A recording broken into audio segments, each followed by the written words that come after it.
Bueno, buenas noches. Mi nombre es Fátima Sequea Torres, hermana del capitán Antonio José Sequea Torres de la Guardia Nacional, detenido en Venezuela. Actualmente se encuentra en el Rodeo 1 y está detenido desde el año 2020, 4 de mayo. A quien le han violado todos sus derechos humanos, no ha tenido ni siquiera derecho a la defensa ni a un debido proceso, violándole el artículo 49 de la Constitución Nacional, que establece precisamente que toda persona tiene que ser respetado su debido proceso. Y entre los ordinales de ese artículo, pues también se encuentra que tiene que ser juzgado por jueces naturales, cosa que no es así, porque allá los jueces trabajan en equipo junto con el fiscal y el defensor público que es asignado por el mismo régimen de Nicolás Maduro, esperando que le bajen una línea desde Miraflores. ¿De qué se lo acusa? Mi hermano tiene varios delitos. El primero es intento de magnicidio al presidente de la República, terrorismo, rebelión, tráfico de armas, asociación para delinquir, etcétera, etcétera, de las cuales él tiene 2 sentencias.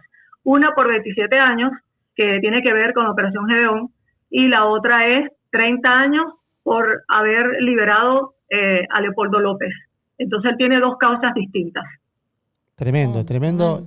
Y esto también, me imagino, cómo estás viviendo lo que tiene que ver con la caída de un régimen, ¿no? Porque se cae el régimen y se reinicia un montón de situaciones, al menos se pondría lupa en esos debidos procesos que nunca fueron, o sea, como tendrían que ser.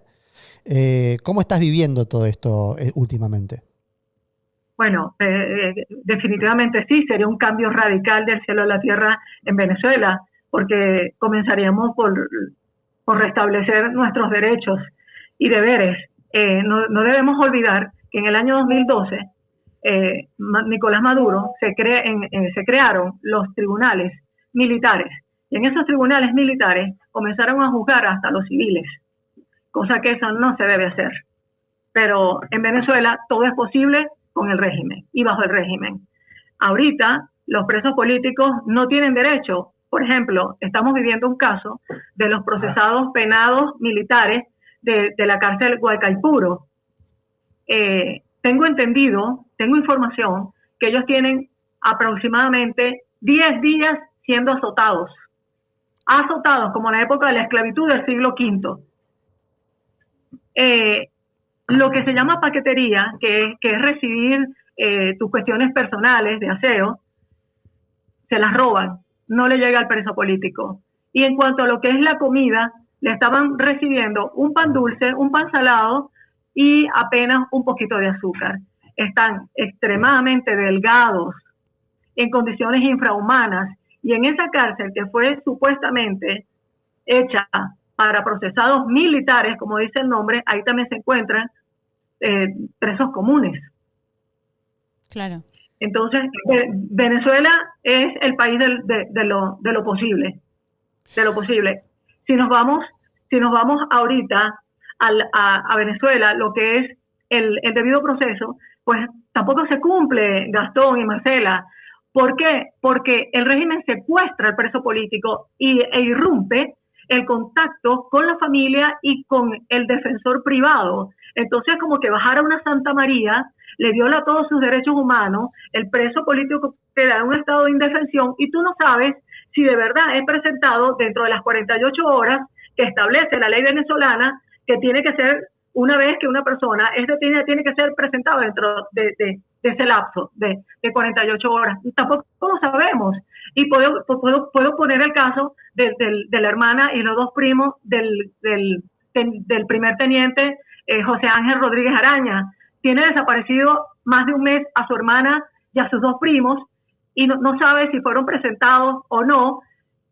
Se presume que fueron presentados la semana pasada porque comienza uno como que a preguntar un poquito de aquí, un poquito de allá, y comienza la peregrinación familiar buscando a tu preso político en el SEBIN, en el DGCIN, en Tocorón, en el Rodeo 1, y tenemos que saber que a veces esos familiares son de estados extremadamente lejos de Caracas, de la capital. Entonces es un desgaste y en todos lados donde tú vas a preguntar por tu preso político te dicen que no está, Eso es que lo no que... está. Por Claro. eso te digo Eso es verdad, ¿no? que Que el a preso muchos hasta político les cambian tiene el un estado de nombre. indefensión. Les cambian los nombres, sobre todo les cambian los nombres en el caso de los extranjeros. Y ahí está la declaración de David Estrella, un preso político secuestrado, porque yo no sé ni cómo llamar a una persona que no tiene nada que ver con la causa venezolana, y simplemente por tener un pasaporte que diga americano, entonces ya es una especie de blanco para ser detenido. Entonces, el mismo señor, que es uno de los que se llevó Richard Grenell el 31 de enero de este año, entre los 6 que se llevaron de vuelta a su país, pues dice que a él le habían cambiado hasta el nombre dentro del Rodeo 1, donde está mi hermano, y donde tengo entendido que han seguido torturando a los presos extranjeros. Cosa que hago un llamado a las embajadas, señores, por favor, no abandonen a sus connacionales en Venezuela, los necesitan con urgencia, porque si las embajadas no defienden a su connacional, quedan en un estado de indefensión, como dijo David Estrella, que le dijeron, podemos abrir un hoyo, te metemos un tiro y tú ya no apareces por ningún lado. Tremendo. Es sí, muy... sí, sí. Y sabés que cuando hablábamos con vos, Fátima, contaste cosas que me gustaría que las puedas transmitir acá, porque es esto de poner en situación lo que implica como familiar tratar de ir a visitarlo, ¿no? Por todo lo que pasa a un familiar que uno quizás no se lo imaginaría así, esto de la capucha en la cabeza, eso que vos nos contabas, que realmente es como una situación que justamente se viola todo tipo de derechos. Totalmente. Por ejemplo, el caso de mi madre es el caso de todos los familiares, sobre todo el Rodeo 1, porque el Rodeo 1 se convirtió en el holocausto de Venezuela. Ahí se violan todos los derechos humanos, y podemos hacer un recordatorio de lo que pasó comenzando diciembre del año 2024, donde hubo un motín precisamente donde se presume que los presos políticos venezolanos se metieron a defender a los presos extranjeros, y eso les trajo como consecuencia una desaparición forzada de 90 días donde participaron o fueron víctimas 20 presos políticos venezolanos, entre esos mi hermano el capitán Antonio José Sequia Torres, estaba el capitán Víctor Alejandro Pimienta, estaba Fernando Noya, que por cierto tiene doble nacionalidad, venezolano, español, estaba Perdomo, estaba una serie de personas que solamente pues no permitieron tanto abuso que terminó, según lo que dice Estrella, que él fue testigo presencial de lo que pasó en esa época, pues que fueron pateados, golpeados. Mire, mi madre, cada vez que va a ver a mi hermano, sufre, porque es una señora de la tercera edad hipertensa, donde le colocan, comienza un proceso de violación de derechos humanos desde el familiar, que le colocan una capucha, que te llevan caminando, que tú no ves nada, te quitan los zarcillos, te quitan el teléfono, te quitan absolutamente nada porque tienen miedo de que puedan ser grabados y vean cómo ellos violan los derechos humanos allá adentro. Entonces ellos como verdugos se cuidan. Entonces mi madre la llevan por la mano, agarrada a ciegas. Ella va a ciegas caminando, es una señora claustrofóbica, de paso, que también sufre cuando le meten la capucha, pero ya hace el esfuerzo extrahumano de no irrumpir esos 20 minutos de visita que le dan al preso, que se conviertan en 80 minutos al mes, que cada familiar espera con ansias ese sábado o ese domingo para ver a su preso por 20 minutos, que ahora es peor porque les colocaron un vidrio donde el preso político está de aquel lado y el familiar está de este otro, pero habían unos agujeros por donde se podía, de una manera audible, escuchar lo que te podía decir el preso. Ahora no, porque resulta que esos agujeros los sellaron con silicón. Y es difícil escuchar lo que te dice tu familiar. Es complicado el tema ya. Entonces, si nos vamos al tema, ese es el tema del familiar. que te llevan a ciegas, que vas 20 minutos, que te llevan agarrado de la mano, que tú no ves, y que de paso también te lleva, el que te lleva también va encapuchado, con la diferencia que ellos tienen en los agujeros en la boca y en los ojos, pero también están encapuchados. Está encapuchado desde el director, el subdirector, hasta el custodio. Hasta el custodio. Entonces, pero sí, es una cosa que pareciera de películas, porque la imaginación no tiene límites. Pero voy más allá donde está el preso. A mi hermano lo tienen en una celda 2x2 donde te tienen una letrina que transpira cualquier cantidad de hedores nauseabundos, y eso los mata lentamente, porque todo el organismo aspira todo eso y lo transpira también. Es una forma de matarlos, porque tú no sabes si los sacan al sol, cuántas horas los sacan al sol, qué comida mi hermano está extremadamente delgado, y así como mi hermano están muchos. Allá no te permite ni siquiera un libro para leer, porque para ellos un libro es un arma letal. Apenas una sabanita, apenas una toalla, apenas un boxer, todo es muy limitado en el rodeo 1, y así eso se repite, ese patrón se repite en otras cárceles. Lo que pasa es que el rodeo 1 es donde llegan como que a aquellos militares y civiles que pertenecen a causas que han sembrado precedentes en Venezuela contra el régimen de Nicolás Maduro, y es como que un depósito humano, prácticamente. Sumado a que los graban, ¿no? Porque me estoy recordando en el encuentro, ¿no? Que se va con el familiar, con todo esto que vos contás, que realmente llamarlo encuentro y si a través de un vidrio, o sea, como vos decís, no se escucha bien del otro lado, y encima de eso son grabados, que justamente cualquier cosa que el preso político pueda llegar a decir que a ellos no les gusta, implica que quizás no ven nunca más a su familiar o lo ven dentro de 2 meses. Si es que lo ven. Claro, tiene un custodio de cada lado. Aparte de eso, todo lo que dicen es grabado y lo que diga es usado en su contra. Entonces, es un secuestro público y notorio que existe en el rodeo 1 con los presos políticos. Mire, lo que más pedimos los venezolanos es que en Venezuela llegue la libertad, porque los presos políticos, los que viven en Venezuela, los familiares de los presos políticos, todos estamos presos. Sí. Todos estamos presos, porque aunque caminemos, mentalmente estamos presos, mentalmente estamos enfermos, mentalmente vivimos en agonía, mentalmente estamos como con un grillete. Cada venezolano carga un grillete que cada quien sabe cuánto le pesa, de todos los vejámenes y las historias que tenemos que contar que suceden en Venezuela. Dios mío, yo la verdad que yo te escucho, trato de imaginarme esto, y es algo que no podemos creer, estar viviendo esto en el siglo XXI, en América, en un país tan lindo como Venezuela. Es algo que hablábamos, esto de no normalizar las cosas, ¿no? A veces pasan tantas cosas que uno normaliza ciertas cosas ya.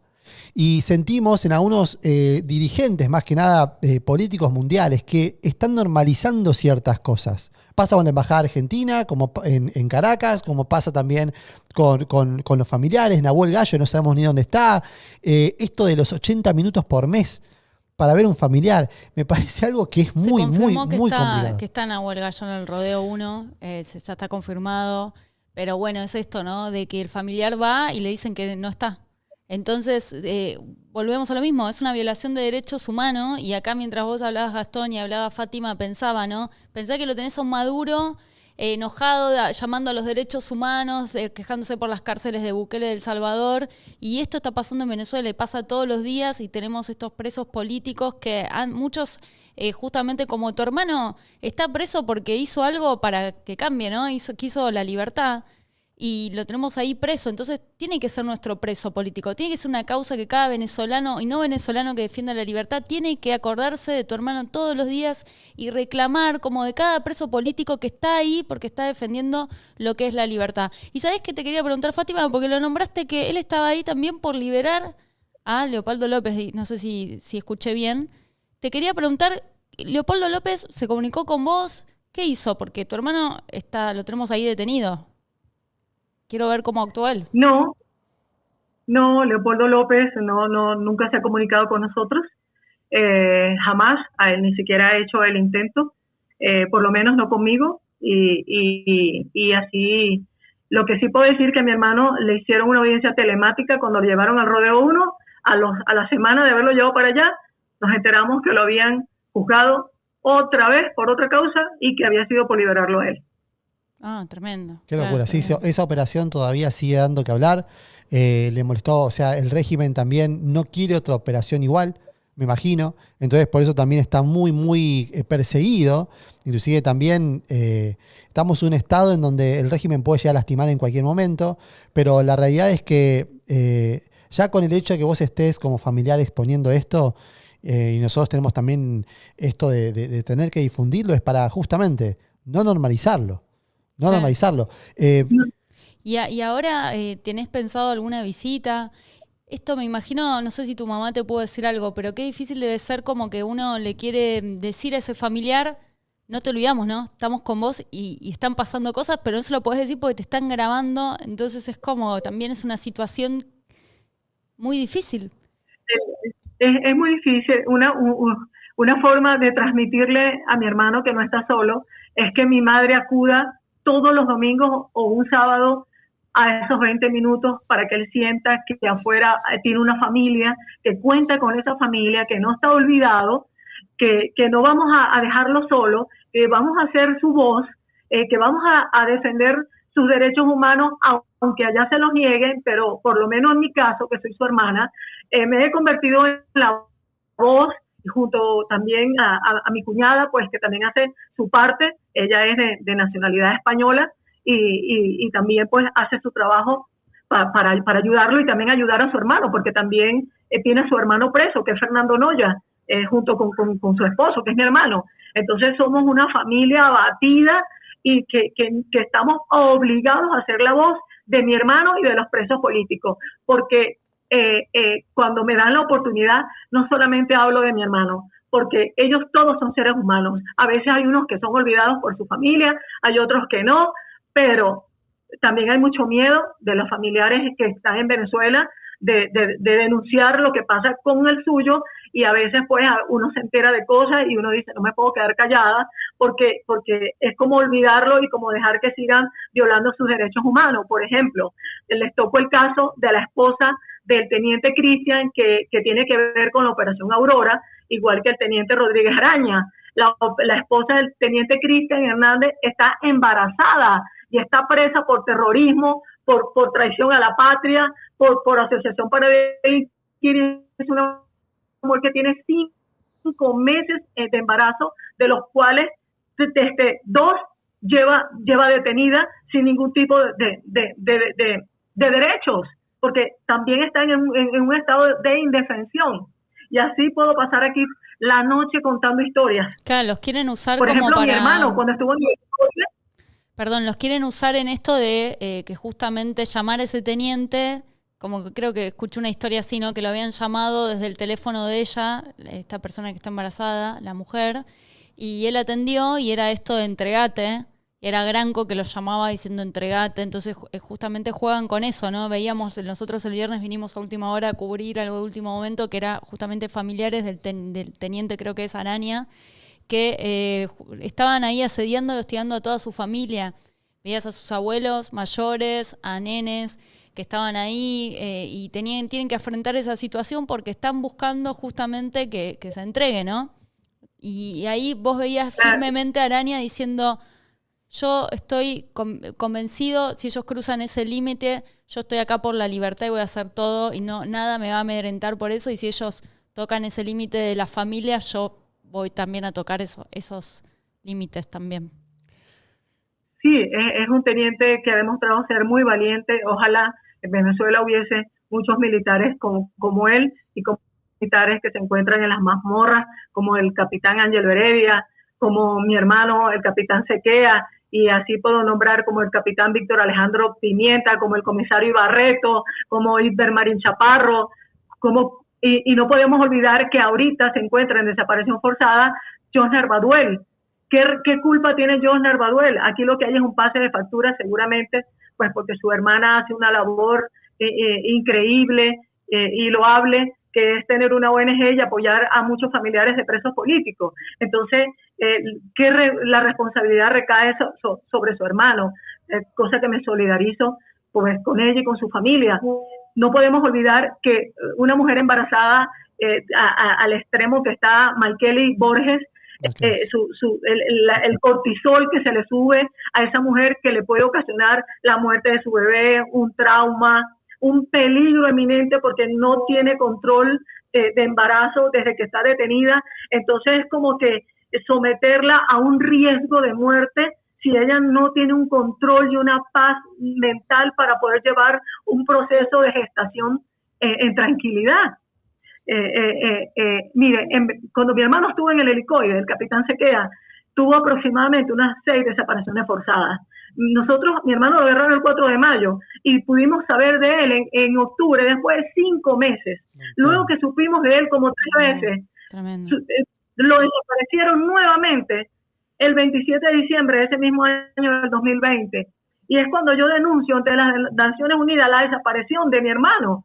Y en el informe de Michelle Bachelet, que en ese momento era la presidenta de la ONU, mi hermano sale en el informe por desapariciones forzadas, porque en 3 oportunidades funcionarios de las Naciones Unidas fueron al helicoide a constatar las condiciones en que tenían a mi hermano. Y cuando tengo contacto con una de las funcionarias me dice que mi hermano está en unas condiciones deplorables e infrahumanas, porque la tiene en un espacio muy reducido donde ni siquiera le pegaba la luz del sol a mi hermano.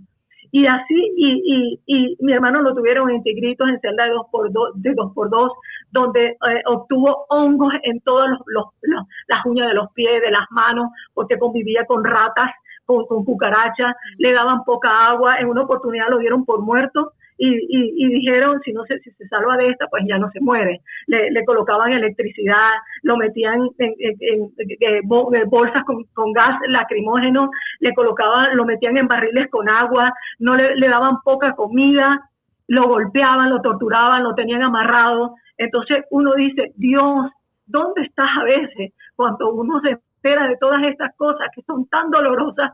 Porque uno carga un luto. El que tiene un preso político carga un luto perenne que no se va, que no se acaba, porque ese luto se convierte en un duelo todos los días. Igual, o sea, tu hermano obviamente es un militar de raza. Los militares son personas que están muy conscientes de este tipo de tratos, ¿no? Y tienen una resistencia extra. No deja de ser una persona, una persona que tiene familia, pero ¿cómo crees que él ve lo que está pasando con otros presos que realmente ni son militares, ni tal vez están ahí como por ejemplo lo que está pasando con Alberto Trentini o con Nahuel, o con esos presos que en realidad no son ni militares? Claro, quizás no tienen ¿Cómo esa es el trato formación, internamente? ¿no? ¿Sabés algo de internamente cómo es ese trato entre presos? Secuestrados, mejor dicho. Es que dicho. por eso secuestrados, esa es la palabra, Gastón. Por eso es que se realiza el motín en diciembre del 2024, precisamente porque estaban torturando a extranjeros y él intercede. Él se mete a tratar de ayudarlo, y se mete él y se mete otro y se metieron otro y terminaron 20 después castigados y torturados por haber hecho lo correcto, que es no permitir que maltraten, que les peguen y que torturen a otros seres humanos que seguramente no estaban haciendo absolutamente nada, y terminó eso en un auxilio que solicitaban, que mi mamá se acercó a la cárcel porque alguien me dijo, está pasando algo allá, y parece que hay algo irregular con los presos de Rodeo 1. Entonces varios familiares se acercaron allá y los escuchaban cuando decía auxilio, nos están matando, y sacaban sábanas por las ventanas y sacaban franelas amarillas por las ventanas. Estábamos en vivo. Horrible. Imagínate lo que sentían los familiares que estaban escuchando eso de sus presos allá adentro. Mi madre escuchó los gritos de mi hermano. Ella identificó los gritos de su hijo y me dijo, tu hermano estaba gritando, ese era tu hermano, mi hijo, ¿qué le estarán haciendo a mi hijo? Dios mío, aparte tu madre no tiene, es una persona grande, me imagino que va a hacer hasta lo último para hacer algo, ¿no? Pero Eso te iba a preguntar, Fátima, ¿quién los escucha? Porque la verdad es desgarrador, o sea, yo estoy acá, la verdad es muy conmovedor tu testimonio. es fuerte, es muy Es fuerte. muy fuerte y pensaba, ¿quién los escucha? O sea, o en todo caso también preguntar, ¿quién los escucha? Y los otros, ¿por qué no los escuchan? ¿No? Porque es clara la violación de derechos humanos. Mira, ¿quién no los escucha? La Corte Penal Internacional. ¿Quién no los escucha? Karim Khan. ¿Quién no los escucha? Las Naciones Unidas, ¿será? ¿Quién no los escucha? El régimen de Maduro, que se les perdió el corazón. ¿Quién no los escucha a veces? Los responsables de velar por la vida de los seres humanos en el siglo XXI. Dejaron de escucharlos. Y eso sucede en Venezuela, y eso sucede en Nicaragua, y eso sucede en Cuba. Por eso es que es tan difícil a veces que el ciudadano se confía en partidos comunistas de izquierda y después no hallamos cómo quitarnos este cáncer que nos come. En esto... Yo los escuchaba a ustedes, Sí. los escuchaba a ustedes en su programa que estaban hablando del caso de Ecuador, asustados que Ecuador caiga otra vez en manos de la izquierda. Sí. Sí. Es no darle poder a Maduro, porque gana Luisa González y Maduro tendría más poder en la región, y de eso se trata, de empezar a sacarle el poder, el control, empezar a presionarlo. Nosotros deseamos que hayan miles de medios como el nuestro, porque también nosotros nos sentimos solos. O sea, hay sumado que hay venezolanos que dicen no ser chavistas, atacándonos, obviamente son más chavistas que los chavistas mismos, pero y no están defendiendo estas cosas, no están defendiendo a la familia Sequea, no están haciendo nada. Los quiero ver ahora, hoy, compartiendo este vivo, este testimonio, no por mí, por el canal, sino por esto. Si estás justamente defendiendo tu patria, bueno, defender a los presos, a los secuestrados, que no hicieron nada, o como la pareja que decíamos recién del teniente embarazada que no hizo nada, simplemente ser pareja de... que está llevando su gestación ahí en la cárcel. Y aparte, digamos... Andás a ver lo que le deben hacer. A mí el contacto tuyo, Fátima, me lo dio un gran amigo de la casa, que es Carlos Delgado, del equipo de Vente Washington. Y fíjate que en realidad cómo la gente se confunde esto de la política, y no, en realidad son todos venezolanos que quieren sacar al régimen. Y Carlos Delgado hizo le agradecemos públicamente por este enlace, porque... la forma de ayudar tal vez que tiene él es contactándose con nosotros y nosotros poder también que este video sea parte, ¿no?, de un documento vívido de lo que está sucediendo en Venezuela. Así que es una denuncia más, que eso necesitamos, que todos del otro lado hagan lo mismo y todos denunciemos, porque no es justo que esté Fátima sola denunciando y cada familiar, no. O sea, tienen que ser todos denunciando, porque se está violando los derechos humanos. Me gustaría, antes de irnos... Sí, está también desde Italia, está de Italia, ¿no? Que gracias también a vos conseguimos otro testimonio que tiene que ver con el italiano que está ahí sin comerla ni beberla allá en el rodeo. Él está en el rodeo, ¿sabés? Si Alberto Trentini está en el rodeo con tu hermano. ¿Se cortó? Ahí creo que se cortó, sí, qué lástima. Hola, a ver, los ya. extranjeros les cambian los nombres, aíslan a veces, los aíslan a veces de la población venezolana, y sobre todo con lo que pasó en diciembre. Ay, perdón, Fátima, ¿sabes que justo se cortó y no escuchamos la parte? No sé si le habías contestado a Gastón, si estaba Alberto. No, ¿sabés si Alberto Trentini está ahí en el rodeo? No sabemos dónde está Alberto Trentini, por eso es que acudimos también a Guarimba Digital, a Gastón, a Marcela, a que sea en nuestra ventana y nuestra voz de saber y llegar dónde está Alberto Trentini, porque también dónde está la embajada italiana que no ha hecho su labor con resultados, y porque desde que Stefano anda preguntando y nadie le da respuesta, entonces la opacidad se hace cómplice. Exacto. Tremendo. Fátima, antes de irnos, me gustaría que vos digas algunas palabras. Seguramente te van a estar escuchando algún familiar de algún secuestrado político que está atravesando este momento en Venezuela, y me parece bueno que vos le dediques unas palabras a esto, porque vos sos una valiente, te estás animando a contar esto, creo que más por tu gestión y lo que estoy viendo, vos realmente sentís esa necesidad, que sos realmente la voz de los que no pueden hablar. ¿Qué le dirías a este familiar que justamente no se anima a hablar, piensa que si habla, porque eso es también parte del juego del régimen, ¿no? Esto de siempre tenerte ahí manipulado con la pata en la cabeza, como se dice acá, que tratando de que vos pienses que si vos levantás la voz, entonces va a pasar algo. En cambio, si no levantás la voz, quizás termina pasando esto que vos contabas antes, ¿no? Que quizás no se habla y termina muriendo el tema. Entonces, me parece como bueno que vos, no sé, lo que les quieras decir a ellos. Sí, mire, yo voy a hablar desde mi propia experiencia.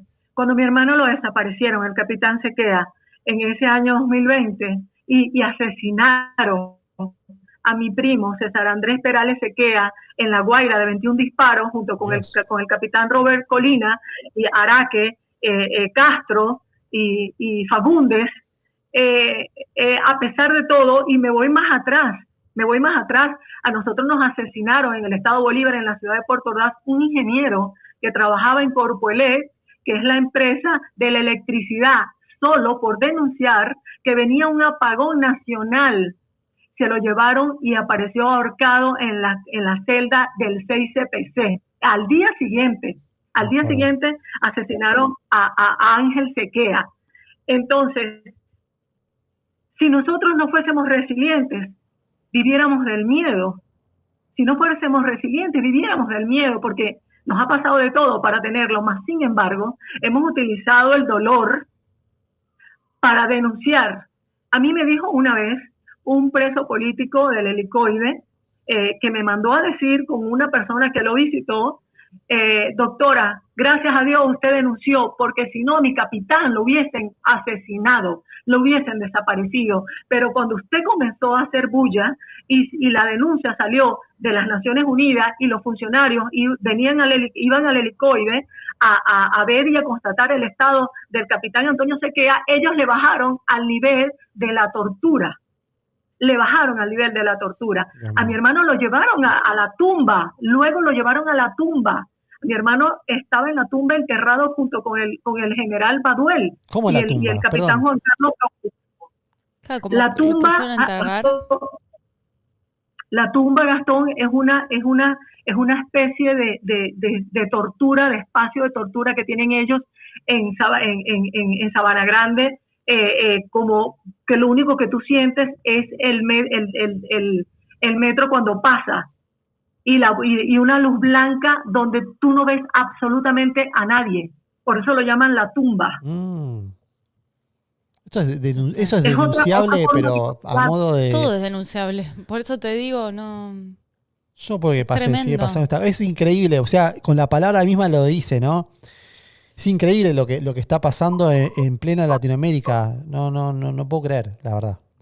Pero es lo que es. Sí, entonces yo les pido a las personas que tienen miedo, si tienes miedo y estás en Venezuela, usa un canal de denuncia. Pero no calles.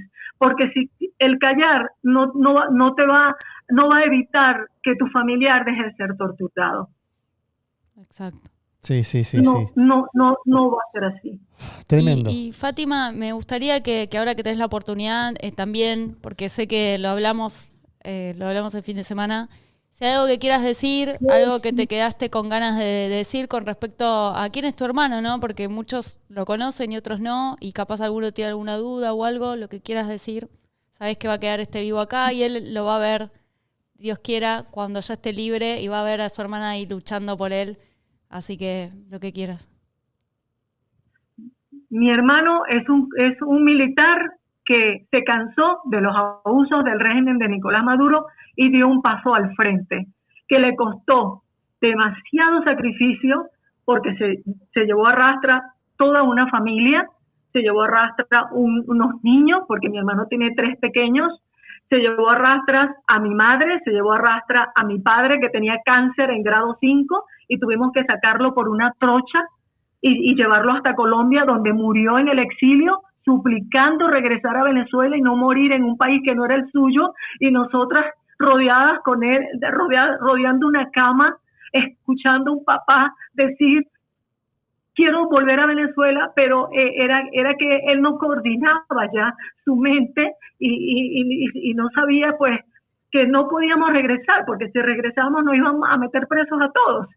Entonces, ese sacrificio tan grande que hace el militar cuando da ese paso al frente a sabiendas que el precio va a ser tan alto, tiene que ser un hombre que ame a su país a pesar de todo, es un hombre que es valiente, es un hombre que está consciente de lo que eso va a pasar y acarrear, mas sin embargo no le importa por el amor a un país. Claro que sí. Tremendo. Y yo pido que no olvidemos a los presos políticos, no olviden a los presos políticos.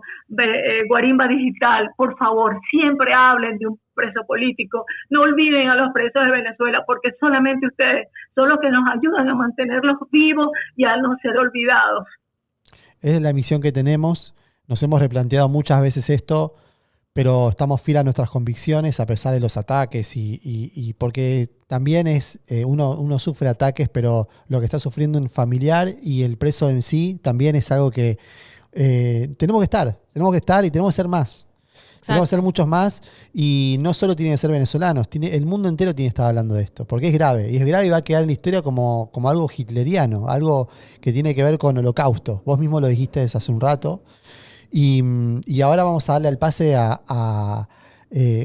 por la realidad de Alberto Trentini, gracias a tu testimonio, ¿no? Porque esto se trata de seguir hablando de los presos políticos y de los de estas personas que están secuestradas. Sí, justamente, ¿no? Claro. Y contá con nosotros, Fátima. Vos y tu familia cuenten con nosotros. Estamos acá, como decimos siempre, en modo guardia. Estamos a un teléfono de distancia para que salgamos en vivo y reportemos lo que haya de reportar. ¿Sí? Al contrario, las gracias se las doy yo a Gastón, a Marcela, por ser unos argentinos que usan mi tricolor en sus gorras como símbolo de ese apoyo de nuestro continente y de lo que estamos pasando en Venezuela como nacionalidad. Al contrario, las gracias se las doy yo a ustedes y a toda la audiencia que los escucha. Mi agradecimiento, mis respetos y muchísimas gracias. Y también, por un lado, cuesta decirlo, pero hay admiración para con tu hermano por lo que hizo y lo que está haciendo, ¿no? Porque hoy Oscar Pérez cumple años, pero hoy no está entre nosotros. Tu hermano hizo lo que tenía que hacer y está ahí, listo para ser rescatado, liberado. Así que él es un patriota que está ahí viviendo la historia viva de todo esto. Así que también, si en algún momento podés decirle que nosotros tenemos admiración por tu hermano, por lo que hizo y por lo que está haciendo también. Sí, que vamos a estar, ¿no? Vamos a estar, no los vamos a olvidar, como vos decís, vamos a estar. Fátima, yo te quiero agradecer, es muy conmovedor, la verdad, tus palabras, ¿no? Es como, por eso digo, el que no tiene empatía, no sé. Ayúdenme a hablar siempre de todos los presos políticos. Alejandro González es el ex esposo de Rocío San Miguel, también preso en el Rodeo 1, es un hombre español venezolano. A veces son personas que se convierten en rehenes simplemente por fichas de canje. Entonces los presos políticos siempre tienen que estar en la palestra de cualquier influencer, de cualquier medio de comunicación para hacerlos visibles, porque ellos están resistiendo. Solo la fe en Dios los mantiene, porque son seres humanos que a veces le dan 3 cucharadas de arroz, 3 cucharadas de lenteja, 2 dedos de agua. Qué increíble. No entiendo por qué tanta maldad. Y encima a nombre de una revolución que no existe. O sea, pero bueno, eso es parte también de que nosotros vamos entendiendo, cayendo en la realidad. Y este proceso de nosotros como argentinos vivimos también, lo tiene que ver el mundo entero. Porque esto es, cuando vos te metes más, es peor. Decís, ¿cómo se llegó hasta acá? Así que bueno, gracias por tu testimonio. Y vamos a darle el pase a Italia. También va a ser una conversación dura, pero una conversación que hay que dar, ¿no? Para darle visibilidad también a Italia. ¿Qué está pasando con Italia, con Meloni, con las embajadas? ¿Qué está pasando con eso? Muchísimas gracias, Fátima. Muchísimas gracias. Estamos en contacto. Muchísimas gracias. Buenas noches, me despido. Gracias, muchas gracias. Muchas gracias.